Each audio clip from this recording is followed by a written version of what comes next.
This is my author biography for the novel Ready Player One by Ernest Cline. Ernest Cline was born in 1972 in rural Ohio, where he grew up.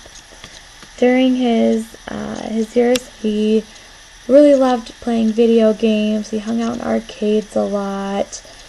He read a lot of sci-fi novels. And as he got older, he considered his main profession geeking out. So he's a really, really geeky guy, and he loves it. He owns that title very well. As he was growing up, he worked in a series of low-tech paying jobs. But this also allowed him to mess around the internet and look up a lot of 1980s pop culture references, which is why we find a lot in the novel Ready Player One. He absolutely loved the 1980s pop culture, and he spent a lot of time researching it while he was working these series of jobs. From 1997 to 2001, Ernest Cline participated in a lot of Austin Poetry Slam competitions, to where he actually won in 1998 and in 2001. Some of his most famous spoken work pieces include Dance Monkeys Dance, Nerd Porn a Tour, and When I Was a Kid. And actually, for his piece, Dance Monkeys Dance, there was a UCSD student who created a popular cartoon, or popular Flash cartoon for him. And from this, Ernest Cline basically reworked the cartoon and made it into an educational film, which became a popular viral video and was then translated into 29 different languages. In 1996, Cline wrote a sequel called Buckaroo Banzai Against the World Crime League for the film The Adventures of Buckaroo Banzai Across the Eighth Dimension. And he made this available on the internet, and I do believe you can still find this on the internet if you search. In 1998, Cline's screenplay, Fanboys, was generating a lot of local interest in Austin, Texas. And later on in 2005, Weinstein Company purchased Ernest Cline's script for the Fanboys film, and the film came out in theaters in February of 2006. And this film was about a group of geeks, of course, true to Ernest Cline, who loved the Star Wars movies. And one of the friends in the group got diagnosed with cancer.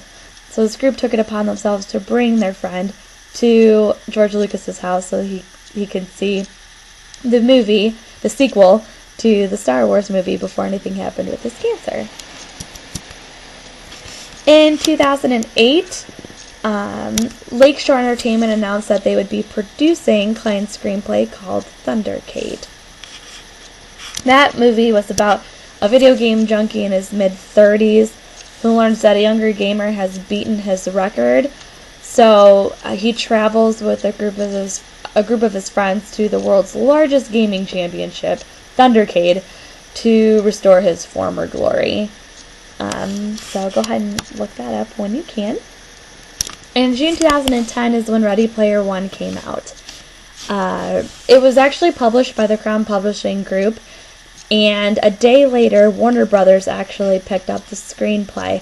So hopefully we'll be seeing a Ready Player One movie in theaters, and hopefully the next couple of years. That'd be really good.